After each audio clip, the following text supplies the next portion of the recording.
Alright, YouTube. So, my last video, I showed you that the engine temperature gauge was freaking out. The indicator light came on. You started up from a cold start. It was registering at 280 degrees Fahrenheit. We'd all be dead if that was the situation. So, to reiterate that, we're going to come in here, and this tractor hasn't been ran in, shut on here baby if you can, 3 hours. Okay, so we're at 122.1 hours now, and we'll start it up. This MIL icon is still there, and it's saying it's 280 degrees. So, no bueno there, right? We don't want to start that red light. So, here's where dealer support is excruciatingly helpful. I called my dealer, which is J&J Machinery out of Notice, Idaho. He said, oh, that's probably a sensor going bad. I'll call you back in 10 minutes, see if we have it. Call me back in 9 minutes. Said he had 3 that I could either come down, bring my tractor, come down, get it myself, or we could work something out where they come out here, but they were pretty booked up. So they're 10 minutes away. I went down there, picked it up. It is this little guy right here. I do not have a part number for y'all, sorry about that, but it's a fairly simple part. It is a 17 millimeter, fits right down in there. And if you look in here, babe, there's a little wire, it's right here.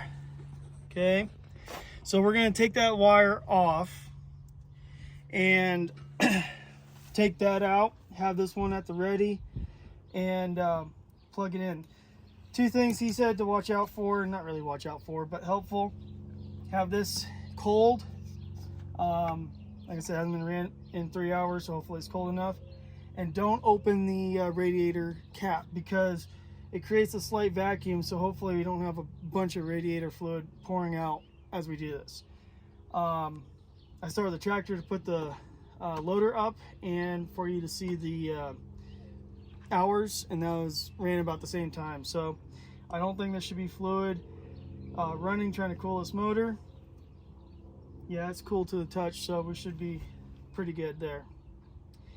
So let's just get right at it. I'm going to try and take that wire off, starting with needle nose pliers. It looks like, judging by the new one, it's just a solid plug. It should come on and off that way. So we're going to try it. Oh, okay. Apparently you don't have to be Korean to take that off. I got my hand in there fairly okay. All right. Make sure we're going backwards here, because specialness.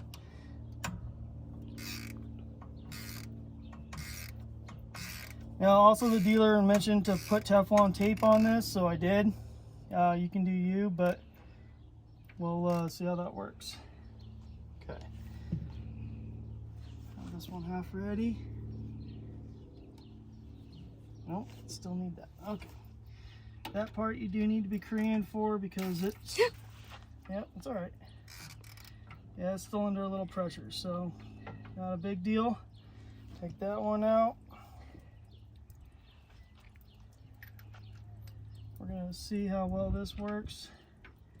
It may not.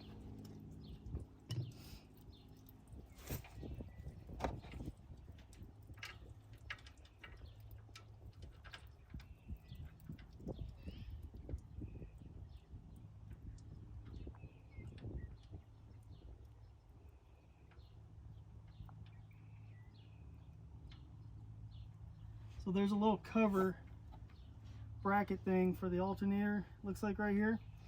It just makes it a little tight to get your fingers in there.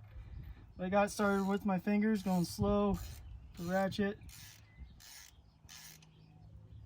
Feeling pretty good.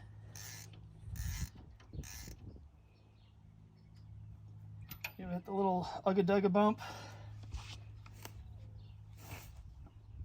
Put this back in here.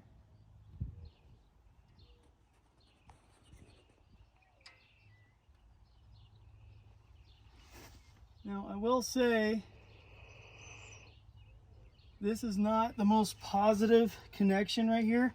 You feel a slight click from that right there, that little indentation, but it's not like a normal electrical hard click like we're kind of used to here in the States. So I might play with that some more and see, because that could also be part of the issue, but I think it clicked on there fairly well. So here's the old one, 122 hours. It's very likely something internal in here, but yeah. If we walk over here real quick, this is the list that my dealer said if you're doing it yourself, just take a picture of all this and a picture of the tractor as is with it up and loaded. So basically TYM knows that we actually did this work. So I'll turn this back in, and this was obviously free, fully under warranty, and he had it in stock and it was pretty slick. So with that back installed, let's give it the old fire up, and we'll see what this dash looks like now.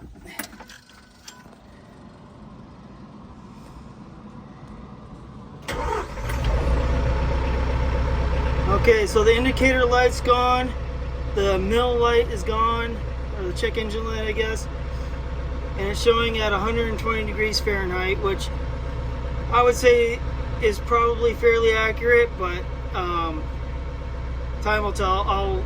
Usually it says it's 95 when you do a cold start, but as you saw when that thermostat came out of the block, it was still under pressure, so that tells me that it was warmer than totally cold, so we probably jumped the gun a little bit.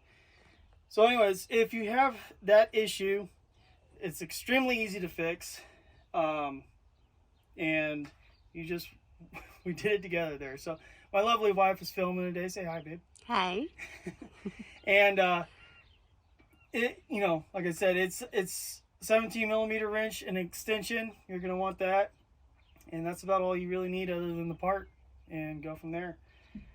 Summer's coming up, y'all, so make sure your fluids are topped off, your cooling fluid, thermostat's working good, and we'll go from there. Appreciate y'all. God bless.